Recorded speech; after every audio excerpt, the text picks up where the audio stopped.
जीवन की इस महायात्रा को पूर्ण करने के लिए कुछ साधन चाहिए और वो परम सिद्धि मिलती है। लेकिन किनको मिलती है? गच्छन्ति अमूढ़ाः, जो लोग मूढ़ भाव का परित्याग करते हैं। वैसे ये मूढ़ता मानव की बड़ी अनादि है, वो जानता हुआ भी कई बार उसे छोड़ नहीं पाता है।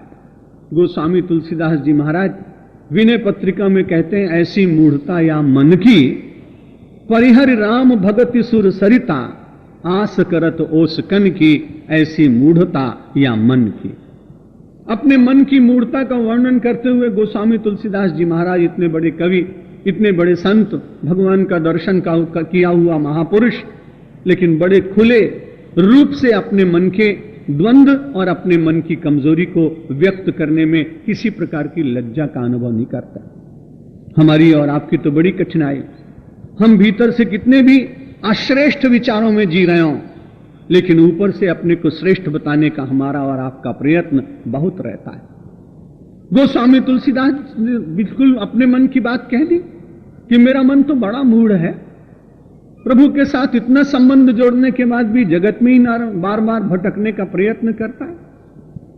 और बड़ी अच्छी बात कही कि प्यास लगी है, भोर हुआ है, सूर्य की किरणों में अभी तेज नहीं आ पाया है, केवल उषा का विसर्जन हुआ है और बाल रवि का प्रगटीकरण हुआ है। प्राची की पवित्र दिशा में से बाल सूर्य धीरे धीरे प्रकट हो रहा है। इतने में एक व्यक्ति जा रहा है, उसको प्यास लगी तो उसको दिखाई पड़ गए दूरबादल दिखाई पड़ गए, धूप दिखाई पड़ गई, छोटा सा एक बगीचा दिखाई पड़ गया, उसमें फूल दिखाई पड़ गए, लताएं दिखाई पड़ गईं, वृक्षों के वृंत पर चमकते हुए कुछ मोती दिखाई पड़ गए। वो विचार करता है, चलो इनसे अपनी प्यास बुझाएं। पास में ये बड़ा सुंदर प्रपात है जिसमें जल भरा हुआ है। किसी ने कहा, अरे प्रपात जिसमें सम्मिलित होते हैं वह पवित्र गंगा थोड़ी दूर पर ही है, जाओ वहां पी के आओ ना पानी। लेकिन गोस्वामी तुलसीदास जी कहते हैं, मेरा ये भटका हुआ मन बड़ा विचित्र है। परिहरि राम भगति सुर सरिता, परमात्मा की भक्ति रूपी गंगा का परित्याग करके संसार के विषय रूपी ओस के कणों को चाट चाट कर और अपनी प्यास बुझाने का मिथ्या प्रयत्न कर रहा है।